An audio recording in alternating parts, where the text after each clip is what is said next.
I always post the daily Leetcode problem as soon as it comes out. Let's get right into today's. Today we are looking at the problem called minimum operations to make a Uni-Value Grid. Before we start, if you have any questions at all during this video, drop a comment below and I will reply to help you out. Here is the problem page itself. It's a bit wordy, so let me break it down visually. We are given a grid of numbers, and our goal is to make every single number in this grid exactly the same. To do this, we are given a target number called xx. The only allowed move is to either add xx to a cell or subtract x from a cell. Notice a pattern? If our target x is 2 and we can only add or subtract 2, the remainder when dividing by 2 will never change.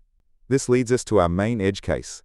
If any two numbers in the grid have a different remainder when divided by x, they can never reach the same value. In that case, it is impossible, and we return -1. Now, assuming it is possible, which number should we choose as our final target to minimize our moves?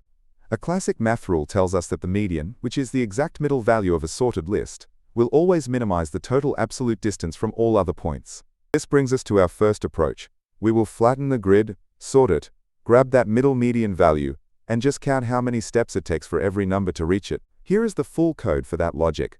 Don't worry about staring at this too long. Let's break it down piece by piece. First, we set up an empty list. We loop through every single row and every number in that row to squish the 2D grid into a simple flat list. Next, we just call the built-in sort function on our new flat list. Now we find our optimal target.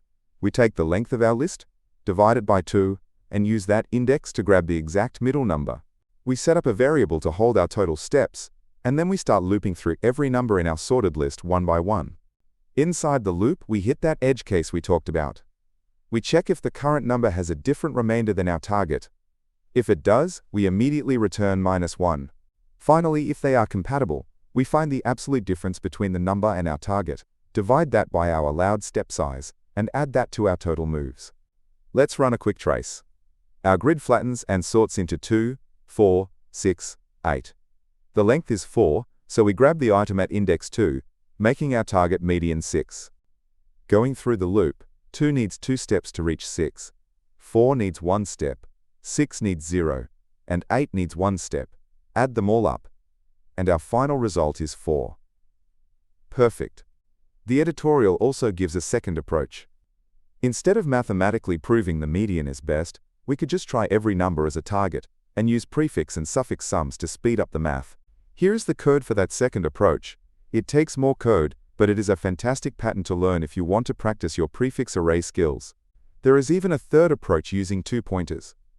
Here, we start at the outer edges of our sorted list and slowly pull numbers towards the middle, keeping track of our moves. And here is the 2-pointer logic. This effectively shifts the whole group inwards, step by step, until they all meet at the same value. Let's talk about complexity. For all of these approaches, because we have to sort the flattened grid, the time complexity is big O of m times n log m times n.